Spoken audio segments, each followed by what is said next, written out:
Hello, everyone. I'm back with another new audiobook. The name of this book is The Idiot Brain. Let's read the dedication. It is dedicated to every human with a brain. It's not an easy thing to put up with. So well done. Introduction. This book begins the same way as nearly all my social interactions, with a series of detailed and thorough apologies. Firstly, if you end up reading this book and not liking it, I'm sorry. It's impossible to produce something that will be liked by everyone. If I could do that, I would be the democratically elected leader of the world by now, or Dolly Parton. To me, the subjects covered in this book, focusing on the weird and peculiar processes in the brain and the illogical behaviors they produce, are endlessly fascinating. For example, did you know that your memory is egoistical? You might think it's an accurate record of things that have happened to you or stuff you have learned, but it isn't. Your memory often tweaks and adjusts the information it stores to make you look better, like a doting mother pointing out how wonderful her little Timmy was in the school play, even though little Timmy just stood there picking his nose and dribbling. Or how about the fact that the stress can actually increase your performance at a task? It's a neurological process, not just something people say. Deadlines are one of the most common ways of inducing stress that provoke an increase in performance. If the latter chapters of this book suddenly improve in quality, you know now why. Secondly, while this is technically a science book, if you were expecting a sober discussion of the brain and its workings, then I apologize. You won't be getting that. I'm not from a traditional scientific background. I'm the first out of everyone in my family to so much as think about going to university, let alone go. Stay there and end up with a doctorate.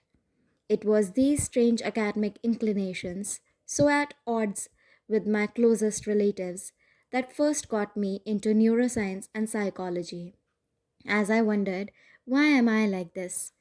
I never really found a satisfying answer, but I did develop a strong interest in the brain and its workings, as well as in science and in general. Science is the work of humans. By and large, humans are messy, chaotic, and illogical creatures, due largely to the workings of the human brain, and much of science reflects this. Someone decided long ago that science writing should always be lofty and serious, and this notion seems to have stuck. Most of my professional life has been dedicated to challenging it, and this book is the latest expression of that. Thirdly, I would like to say sorry to any readers who find themselves referencing this book and subsequently losing an argument with a neuroscientist. In the world of brain sciences, our understanding changes all the time. For every claim or statement made in this book, you would probably be able to find some new study or investigation that argues against it. But for the benefit of any newcomers to science reading, this is pretty much always the case with any area of modern science. Fourthly, if you feel the brain is a mysterious and ineffable object, some borderline mystical construct, the bridge between the human experience and the realm of the unknown, etc., then I'm sorry, you're really not going to like this book. Don't get me wrong, there really is nothing as baffling as the human brain. It is incredibly interesting. But there's also this bizarre impression that the brain is special, exempt from criticism, privileged in some way, and our understanding of it is so limited that we have barely scratched the surface of what it's capable of. With all due respect, this is nonsense. The brain is still an internal organ in the human body, and as such is a tangled mess of habits, traits, outdated processes, and inefficient systems. In many ways, the brain is a victim of its own success. It's evolved over millions of years to reach this current level of complexity. But as a result, it has accrued a great deal of junk, like a hard drive riddled with old software programs and obsolete downloads that interrupt basic processes, like those cursed pop ups offering you discount cosmetics from long defunct websites when all you're trying to do is read an email. Bottom line, The brain is fallible. It may be the seat of consciousness and the engine of all human experience, but it's also incredibly messy and disorganized despite these profound rules. You have only to look at the thing to grasp how ridiculous it is. It resembles a mutant walnut, a Lovecraftian blancmange, a descript boxing glove, and so on. It's undeniably impressive, but it's far from perfect. And these imperfections influence everything humans say, do, and experience. So rather than the brain's more haphazard properties being downplayed or just flat out ignored, they should be emphasized, celebrated even. This book covers the many things the brain does that are downright laughable and how they affect us. It also looks at some of the ways people have thought the brain works that have proved to be way off. Readers of this book should, I hope, come away with a better and reassuring understanding of why people regularly do and say such weird things, as well as with the ability to legitimately raise a skeptical eyebrow when confronted with the increasing amount of brain based neuro nonsense in the modern world. If this book can claim to have anything as lofty as overarching themes or aims, these are they. And my final apology is based on the fact that a former colleague of mine once told me that I'd get a book published when hell freezes over. Sorry to set in. This must be very inconvenient for you. Dean Burnett, PhD. No, not really. Chapter 1, Mind Controls.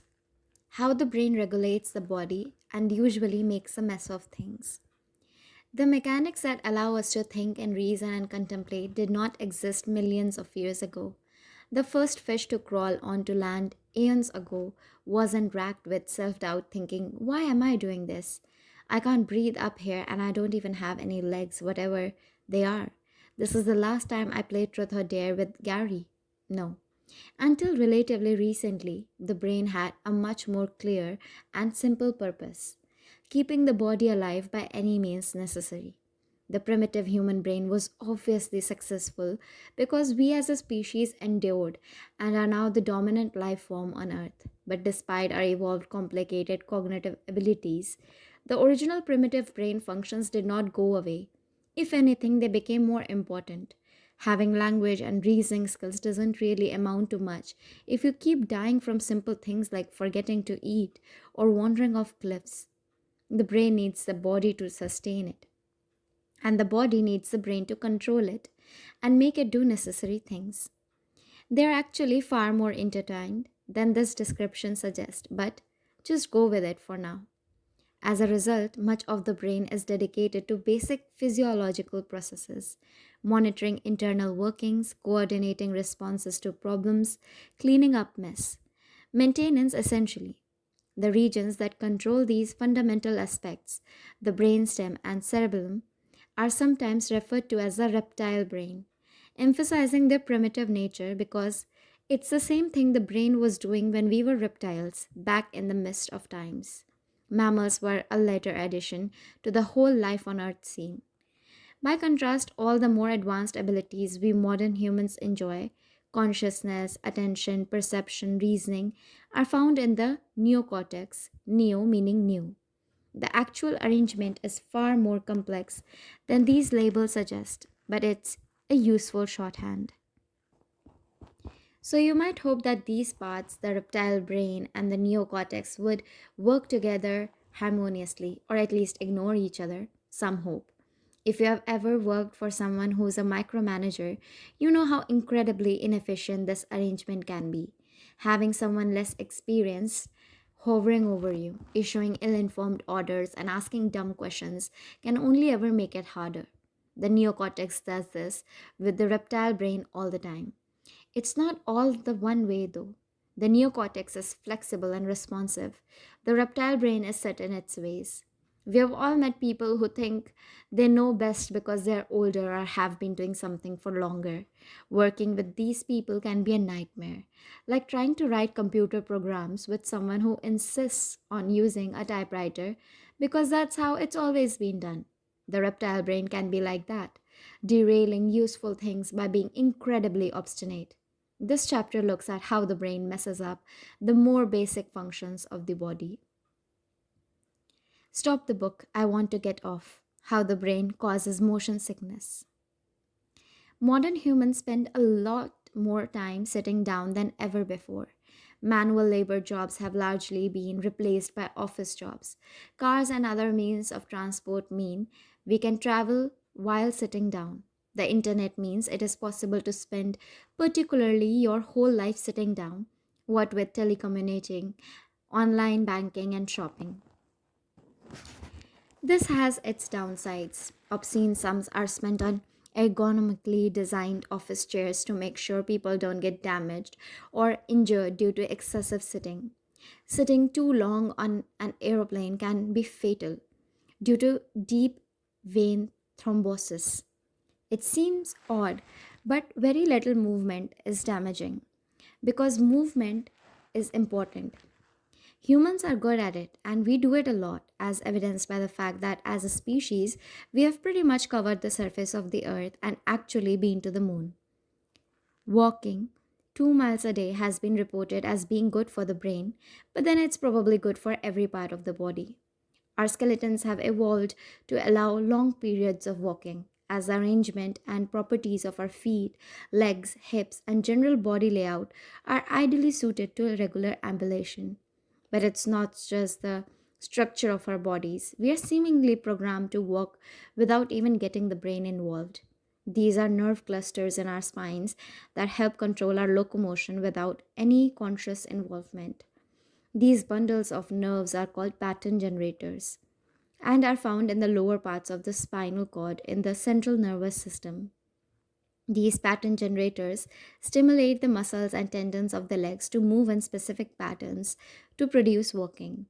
They also receive feedback from the muscles, tendons, skin, and joints, such as detecting if we are walking down a slope, so we can tweak and adjust the manner of movement to match the situation. This may explain why an unconscious person can still wander about, as we'll see in the phenomena of sleepwalking later in this chapter. This ability to move around easily and without thinking about it, whether fleeing dangerous environments, finding food sources, pursuing prey, or outrunning predators, ensured our species' survival. The first organisms to leave the sea and colonize the land led to all air breathing life on Earth. They would not have done so if they had stayed put. But here's the question: if moving is integral to our well being and survival, and we have actually evolved sophisticated biological systems to ensure it happens as often and as easily as possible, why does it sometimes make us throw up? This is a phenomenon known as motion sickness or travel sickness. Sometimes, often, apropos of nothing, being in transit makes us bring up our breakfast, lose our lunch, or eject some other more recent but non alliterative meal. It's the brain that's actually responsible for this, not the stomach or innards. What possible reason could there be for our brains to conclude, in defiance of eons of evolution, that going from A to B is a legitimate cause of vomiting? In actual fact, the brain isn't defying our evolved tendencies at all. It's the numerous systems and mechanisms we have to facilitate motion that are causing the problem. Motion sickness occurs only when you are traveling by artificial means, when you're in a vehicle. That's why. Humans have a sophisticated array of senses and neurological mechanisms that give rise to proprioception, the ability to sense how our body is currently arranged and which parts are going where. Put your hand behind your back and you can still sense the hand. Know where it is and why the rude gesture it's making without actually seeing it. That's proprioception. There's also the vestibular system found in our inner ear. It's a bunch of fluid filled canals to detect our balance and position. There's enough space and therefore fluid to move about in response to gravity. And there are neurons throughout it that can detect the location and arrangement of the fluids, letting our brain know our current position and orientation. If the fluid is at the top of the tubes, this means we are upside down, which probably isn't ideal and should be remedied as soon as possible.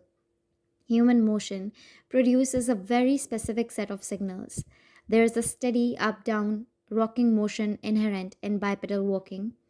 The general velocity and the external forces, such as the movement of air passing you and your shifting internal fluids that this produces. All of these are detected by proprioception and the vestibular system. The image hitting our eyes is one of the outside world going by. The same image could be caused either by us moving or by us staying still and the outside world going past. At the most basic level, both are valid interpretations. How does the brain know which is right?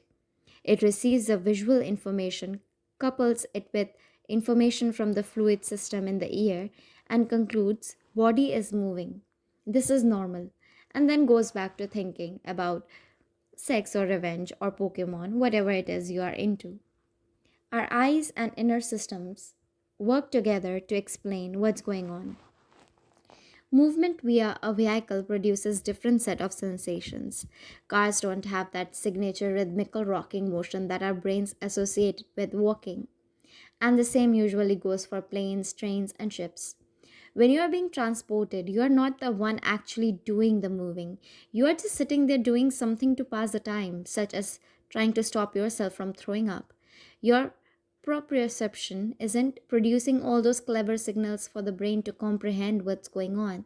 No signal means you are not doing anything to the reptile brain, and this is reinforced by your eyes telling it you are not moving. But you are actually moving, and the aforementioned fluids in your ear responding to the forces caused by high speed movement and acceleration are sending signals to the brain that are saying you are traveling and quite fast at that. What's happening now is that the brain is getting mixed signals from a precisely calibrated motion detection system and is believed that this is what causes motion sickness. Our conscious brain can handle this conflicting information quite easily, but the deeper, more fundamental subconscious systems that regulate our bodies don't really know how to deal with internal problems like this, and they have no idea what could possibly be happening to cause the malfunction. In fact, as far as the reptile brain is concerned, there's only one likely answer: poison. In nature, that's the only likely thing that can so deeply affect our inner workings and cause them to get so confused. Poison is bad, and if the brain thinks there's poison in the body, there's only one reasonable response: get rid of it. Activate the vomiting reflex pronto. The more advanced brain regions may know better, but it takes a lot of effort to alter the actions of the fundamental regions once they are underway. They are set in their ways, after all, almost by definition. The phenomena is still not totally understood at present. Why don't we get motion sickness all the time? Why do some people never suffer from it? There may well be external or personal factors, such as the exact nature of the vehicle in which you are traveling, or some neurological predisposition to sensitivity to certain forms of movement that contribute to occurrence of motion sickness. But this section sums up the most popular current theory. An alternative explanation is the nystagmus hypothesis, which argues that the inadvertent stretching of the extraocular muscles due to motion stimulates the vagus nerve in weird ways, leading to motion sickness. In either case, we get motion sickness because our brain gets easily confused and has a limited number of options when it comes to fixing potential problems, like a manager who's been promoted above his or her ability level and responds with buzzwords and crying fits when asked to do anything. Seasickness seems to hit people the hardest. On land, there are many items in the landscape to look at that reveal your movements. On a ship, there's usually just the sea and things that are too far away to be of any use. So the visual system is even more likely to assert that there is no movement happening. Traveling on the sea also adds an unpredictable up down motion that gets the ear fluids firing off even more signals to an increasingly confused brain. In Spike Milligan's war memoir, Adolf Hitler, My Part in His Downfall, Spike was transferred to Africa by ship during World War II and was one of the only soldiers in his squad who did not succumb to seasickness. When asked what the best way was to deal with seasickness, his reply was simple: sit under a tree. There's no supporting research available, but I'm fairly confident this method would work to prevent air sickness too. Room for pudding. The brain's complex and confusing control of diet and eating. Food is fuel. When your body needs energy, you eat. When it doesn't, you don't. It should be so simple when you think about it, but that's exactly the problem. Us big, smart humans can and do think about it, which introduces all manner of problems and neuroses. The brain exerts a level of control over our eating and appetite that might surprise most people.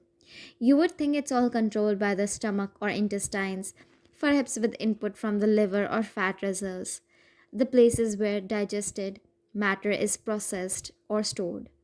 And indeed, they do have their part to play, but they aren't as dominant as you might think. Take the stomach. Most people say they feel full when they have eaten enough. This is the first major space in the body in which consumed food ends up. The stomach expands as you fill it, and the nerves in the stomach send signals to the brain to suppress appetite and stop eating, which makes perfect sense. This is the mechanism exploited by those weight loss milkshakes you drink instead of eating meals.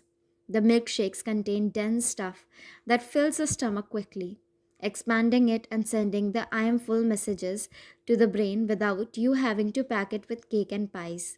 They are, however, a short term solution. Many people report feeling hungry less than 20 minutes after drinking one of these shakes. And that's largely because the stomach expansion signals are just one small part of the diet and appetite control. They are the bottom rung of a long ladder that goes all the way up to more complex elements of the brain. And the ladder occasionally zigzags or even goes through loops on the way up. It's not just the stomach nerves that influences our appetite. There are also hormones that play a role. Leptin is a hormone secreted by fat cells that decreases appetite. Ghrelin is released by the stomach and increases appetite. If you have more fat stores, you secrete more appetite suppressing hormone. If your stomach is noticing a persistent emptiness, it secretes hormone to increase appetite. Simple, right? Unfortunately, no.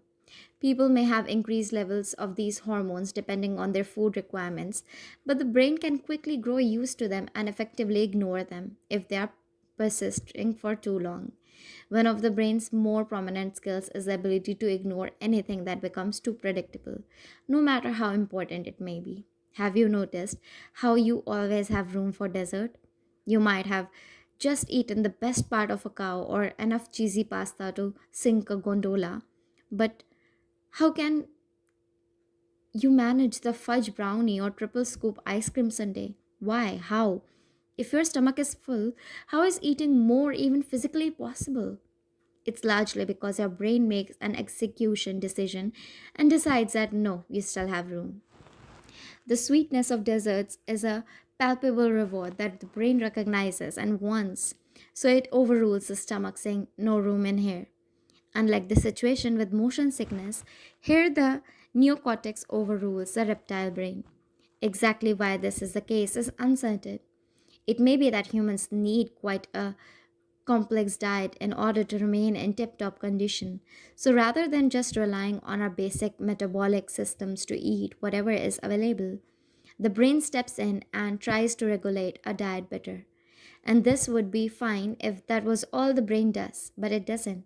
So it isn't. Learned associations are incredibly powerful when it comes to eating. You may be a big fan of something like, say, cake. You can be eating cake for years without any bother. Then one day you eat some cake that makes you sick. Could be some of the ice cream in it has gone sour. It might contain an ingredient you are allergic to. Or it could be that something else entirely made you sick shortly after eating cake. But from then on, your brain has made the connection and considers cake out of bounds. If you even look at it again, it can trigger the nausea response. The disgust association is a particularly powerful one, evolved to stop us eating poison or disease things, and it can be a hard one to break. No matter that your body has consumed it dozens and dozens of times with no problem, the brain says no, and there is little you can do about it. But it doesn't have to be anything as extreme as being sick. The brain interferes with almost every food based decision. You may have heard that the first bite is with the eye. Much of your brain, as much as 65% of it, is associated with the vision rather than taste. While the nature and function of the connections is staggeringly varied, it does reveal that vision is clearly the go to sensory information for the human brain. By contrast, taste is almost embarrassingly feeble, as we shall see in chapter 5. If blindfolded while wearing nose plugs, your typical person can often mistake potato for apple. Clearly, the eyes have a much greater influence over what we perceive than the tongue. So, how food looks is going to influence strongly how we enjoy it. Hence, all the effort on presentation in the fancy eateries. Routine can also drastically influence your eating habits. To demonstrate this, consider the phrase lunchtime. When is lunchtime? Most will say between 12 p.m. and 2 p.m. Why? If food is needed for energy, why would everyone in a population, from hard physical workers like laborers and lumberjacks to sedentary people like writers and programmers, eat lunch at the same time?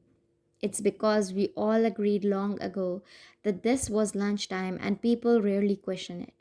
Once you fall into this pattern, your brain quickly expects it to be maintained, and you'll get hungry because it's time to eat rather than knowing it's time to eat because you're hungry. The brain apparently thinks logic is a precious resource to be used only sparingly. Habits are a big part of our eating regime, and once our brain starts to expect things, our body quickly follows suit. It's all very well saying to someone who's overweight that they just need to be more disciplined and eat less. But it's not that easy. Have you ended up overeating in the first place can be due to many factors, such as comfort eating. If you're sad or depressed, your brain is sending signals to the body that you're tired and exhausted. And if you're tired and exhausted, what do you need? Energy. And where do you get energy? Food. High calorie food can also trigger the reward and pleasure circuits in our brains. This is also why you rarely ever hear of a comfort salad. But once your brain and body adapts to a certain caloric intake, it can be very hard to reduce it. You've seen, you've seen sprinters or marathon runners after a race doubled up and gasping for breath. Do you ever consider them a glutton for oxygen? You never see anyone tell them they are lacking in discipline and are just being lazy or greedy. It's a similar effect with eating, in that the body changes to expect the increased food intake, and as a result, it becomes harder to stop. The exact reasons why someone ends up eating more than they need in the first place and becoming accustomed to it are impossible to determine, as there are so many possibilities. But you could argue that it's an inevitability when you make endless amounts of food available to a species that has evolved to take whatever food it can get wherever it can get. And if you need any further proof that the brain controls eating, consider the existence of eating disorders such as anorexia or bulimia. The brain manages to convince the body that the body image is more important than food. So it doesn't need food.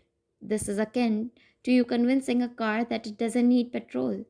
It's neither logical nor safe, and yet it happens worryingly regularly.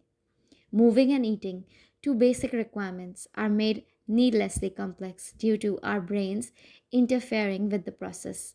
However, eating is one of life's great pleasures, and if we were to treat it as if we were just shoveling coal into a furnace, maybe our lives would be a lot duller. Maybe the brain knows what it's doing after all.